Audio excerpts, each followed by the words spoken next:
Uh, well, okay, and this next piece of news, not really news, but and dude, I'll take this, please, if you don't mind, because for obvious Yeah, go reasons. for it.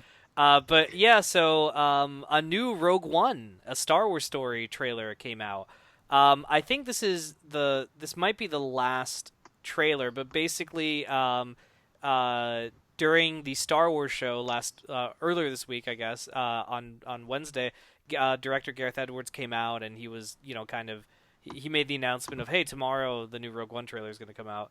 And I think it might be the last trailer because we've had a teaser trailer and now we've had two full trailers and the movie comes out in 2 months. So I think this is going to be the last one. But dude, I fucking love the trailer. I actually, to give you an idea, the teaser and the first trailer, like, here's the thing, dude. I was always gonna see Rogue One. Duh. I love Star Wars, but I never.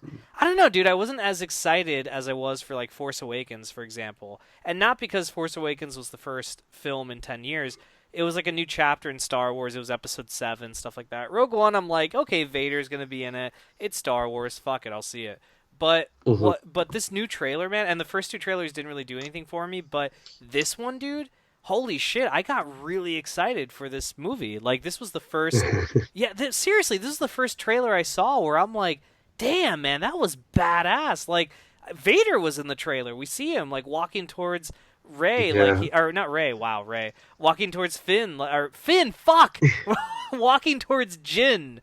Do you even Jesus watch Star Christ. Wars? I do, I swear. Walking towards Jin with like a purpose and shit, and Mads Mikkelsen as her dad Galen. I mean, Oh dude, it yes, was a great Mads fucking Mikkelsen. trailer, man. It was great. Yeah, I have a completely different outlook on this film at the minute because I was kind of like, yeah, it's the expanded mythology, people can enjoy it wherever else, but I'm interested to go and watch it now. More than The Force Awakens. I mean, I obviously for the purpose of seeing Mads Mikkelsen, who I think is like absolutely fantastic. Would be, well, he's in the film, and then just generally, but like just seeing the trailers and stuff, even the poster looked really nice. Yeah. For Rogue One, with even even when you like the little cheeky little creepy little Vader in the background, it's like, yep, there he is. It kind of goes hand in hand with that. But no, I'm very, very interested. And I do agree. I think this probably will be the last trailer. But at the same time, it's not necessarily Force Awakens kind of like promotion Right. because that was a bit more kind of like concrete where they were like keeping it very restrictive because it is a main film. But with Hmm. these kind of ones, they are spin-offs, so they might do like commercials and like trailer one, TV spot two, TV spot three, Yeah, yeah. or potentially it might just be the final trailer. Who knows? Yeah, I mean they should do that though. They should like experiment. I think Rogue One is that avenue to experiment with how you want to present these spin-off films because I think you should. I mean, the fact that they have a flashback which shows Jin as a young girl with her father and then it flashes forward. Remember in the trailer?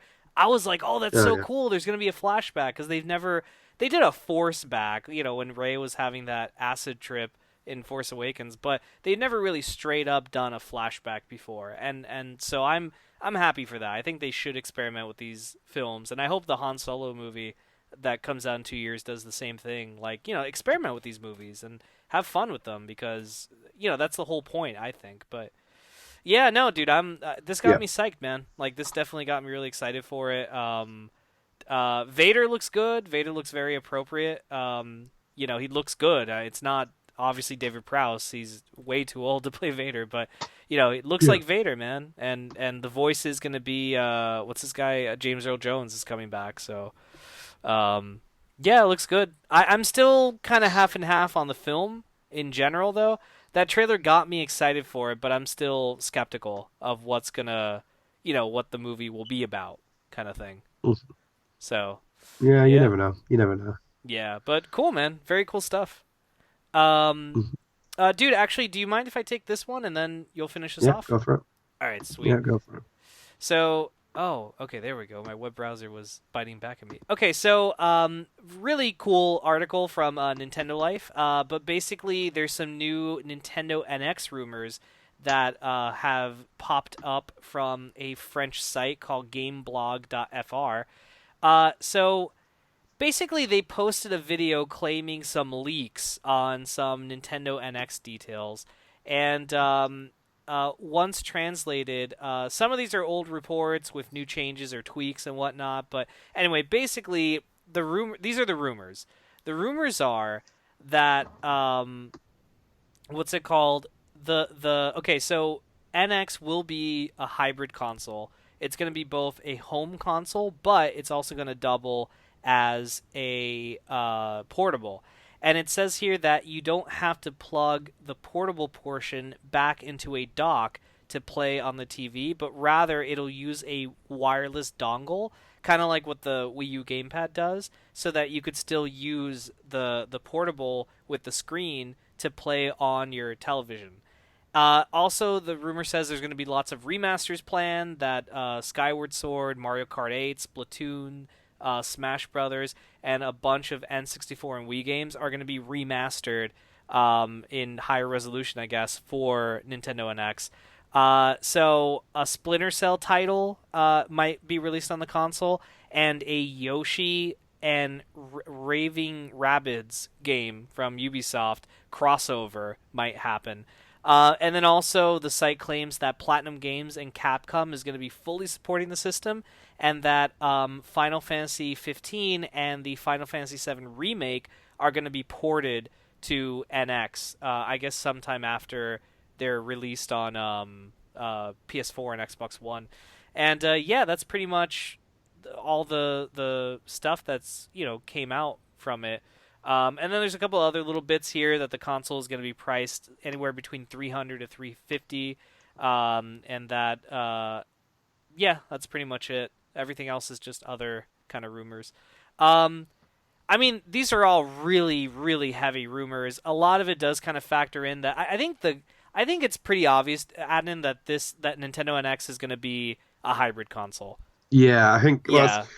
apart from the reports that we're getting, like obviously this story is like a lot of it's just sources from like different places, and it's Right. it has to be taken as rumors. But generally speaking, the NX will be a hybrid. Like Yeah. that's kind of like almost universally decided. I think Nintendo has kind of like taken to the point where even I don't really want to see a hybrid console because I'm not really fans of shit like that because I don't really want to pick it up and take it somewhere. Right. But like I do think it will be a hybrid because it needs to kind of take the power of the kind of handheld and also the home console because Nintendo is very much backtracking that market on the home console front.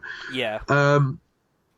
But like with the actual report though, a lot of the other things were a little bit thingy because it's like when it said Platinum Games and Capcom are supporting the system. Platinum Yeah. Games, yes, because they did Bayonetta for the Wii U. Right. Was it Wii U? Yeah, Wii U. Yeah, Yeah. but like Capcom, really? I'm Like, surprised because Capcom has been really weird about what they've been supporting lately. They do Phoenix right and stuff Yeah. like that. I understand it for the handheld, and maybe it is something along those games, but it's a little bit iffy as well because Capcom's financial situations aren't that brilliant as well either. Because I don't know if they'll really support something like that. Their main audience is to get games on a platform where it has the most with the most console people owning the most console. Obviously, it's PlayStation at the minute. Yeah. And obviously the other thing as well with Sony co-funding Street Fighter, which was like pretty much the entire point of like saying how Yeah. How fucked they are. severe their situation is. Yeah. Exactly. It's kind of that thing where it's like, okay, maybe Splinter Cell title and Yoshi, then Rabid Rabbids crossover. Again, Ubisoft pulled third-party support a long time ago for Nintendo. Will it do it? I think potentially, though, the other thing is, I keep saying this, but at the same time, I think is because it's a handheld, a hybrid handheld, that's where its advantages are for coming with third-party support. Yeah, yeah. I think that's where we'll have to get a lot of its third-party support being retained because the handheld market has always been Nintendo's, like, Nintendo's yard, so it will be that thing where that's where the support of those kind of games are coming from. I don't think it necessarily means like remasters of like remasters, home console games that are on PlayStation coming to NX in that kind of capacity. More like the developing games that are handheld games that work on the system as well. Final Fantasy 15 is a weird one. That's a really weird one. I mean, they just try and get that. They just try and get that game out at the minute. That's the main issue. I don't know if they're getting development done on NX. I think PC seems more logical, but interesting though. It is very interesting because Nintendo is going to be, has big moment in this year. It's kind of like put the NX out there. Yeah. And, say what it is. Wii U was very detrimental to its sales and everything else. It just was, a dying console from the minute it launched. Yeah, I mean, even though they did have some great games on it, but like it never had the potential it could have had. Yeah. Or have, or whatever you want to say. Yeah, they Nintendo has a really weird history, dude, because if you really look at it, like the NES was a huge hit. And then the Super Nintendo, fantastic. And then starting with Nintendo 64, they weren't, like first place anymore. Like PlayStation beat them with the N64. Fucking the Xbox beat them in sales with GameCube. And then the Wii came out, and yeah, that did great, but then they had software problems because no one was buying. Everyone just bought a Wii to play tennis, and no one Yeah. bought it to fucking play Mario Kart. So like the sales on that were lacking. It kind of was like the PSP almost in a way. And then Wii U came out, and it's. I think Wii U is a great. I think it has. Okay, I was gonna say it's a great console. I don't think it's a great console, but I think there's some really great games on that system. But unfortunately, it hardcore bombed, and they're in a really awkward period right now because Iwata has passed away. They have a temporary president, and they want to get a younger president eventually. I think they said something like that to replace him. And NX could be that new entry point for Nintendo. They could go back to the glory days of NES and Super Nintendo if they play their cards right. And these rumors kind Hmm. of cater to that because look what they're doing. Lots of remasters. A lot of those are Wii U games, just like what Sony did with PS3, that they remastered a bunch of PS4 games, and their reason was, oh, well, a lot of people who own a PS4 didn't own a PS3, so we're trying to like put those games back out there. And then the Platinum Games and Capcom and stuff like that, and Final Fantasy, those that could be crap. It could just be someone hoping that all those great games come out for it so they don't miss out on a Nintendo system. But it's possible too at the same time, given that we don't know how powerful this console is. It's a hybrid, and that's the only thing that kind of worries me because unless the dock has some sort of a processor or something, a beefier graphics card or something inside of it, I don't know what that's going to look like. I don't know how you could fit all that. I mean, Vita was pretty epic in terms of graphics power, but like to be able to run Final Fantasy 15, I don't know like what that looks like. So yeah, I mean it's a Yeah, it's interesting a rumor. yeah, I completely agree with the graphical department. Nintendo game, Yeah. like, I'm sorry, but they do look fucking atrocious. Like, I watched Gears of War 4, which you'll find out a lot more about maybe next week, or the week after from us. Uh, like, the campaign was like beautiful, like it was absolutely outstanding, like the way it looked, and like honestly, like my face was against the TV because I could see like Kate's textures move on her face. It was like really like unbelievably crafted, like it's a work of art there. But then when you see stuff like the pixels and like Pokemon and they're struggling to kind of like put any kind of animation, I'm like, I put my hand up like that. The graphical limitations and power, Nintendo has been far behind in the power department for many, many years. Yeah. And Final Fantasy 15, okay, like, it's kind of like Yeah. okay, Like Square is all about power. That's like their thing. So, you yeah, know, they're that guy with bear. You want power? You need power. When he's in the second film. yeah, like exactly. Yeah, that's what Square is. So, yeah, I don't know, dude. I think my final take on this these rumors, I think some of them might be legit and I think some of them might be complete crap or they might be a mixture of legit and crap. So, I mean, it's I don't know, Nintendo's like, "Hey, it's coming out in March," and they haven't told us what it is, how much it cost. I don't know when they're deciding to do. They should have done it at E3, but apparently they wanted to do it late. It's October. They're running out of time. They have like what is it? They have 6 months, I think, at this point. So I don't know. I don't know what Yeah. Nintendo's doing. They're kind of drunk right now. See what happens. See what happens. They need to go home. Um, but all right, dude. You want to close out our news with this last piece? Yeah, of course I will. Equally, computer going all over the place. Okay, so our final piece comes from The Guardian, and it's Daniel Craig hints at James Bond return.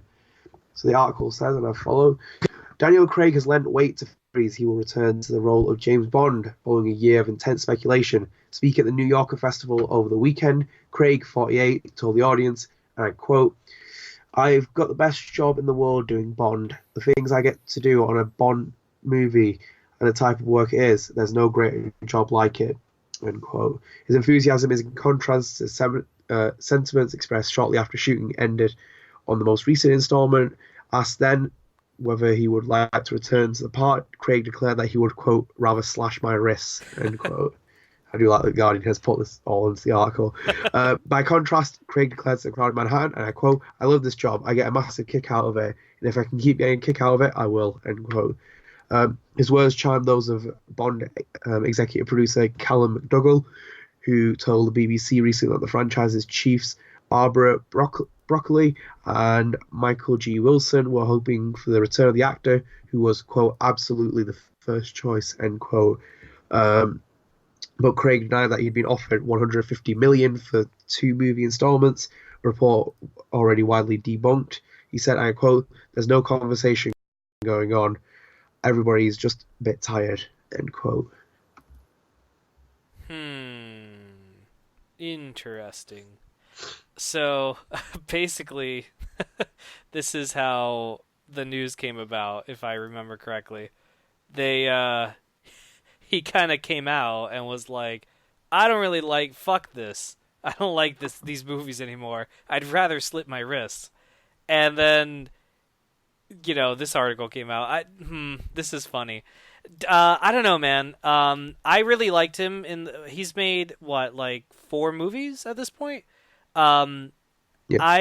yeah, I mean, I like him. I like him as Bond. I think he's a great James Bond. He's not my favorite James Bond, and I don't think he's the best like some people do, but I think he's really good. And if he wants to come back to do more movies, I think that's fine. I think he is getting a little bit old though. He's 48 years old, and I think that once you turn 50, I don't really think you should play Bond anymore. I think Roger Moore was almost he was like in his late 50s, I think, when he stopped playing Bond, and he said he felt he was too old for the part. So yeah, I think Daniel has at least one more movie in him, maybe 2. Yeah. But I think after that he should stop. I think it's time for he's been Bond for 10 years now. Yeah.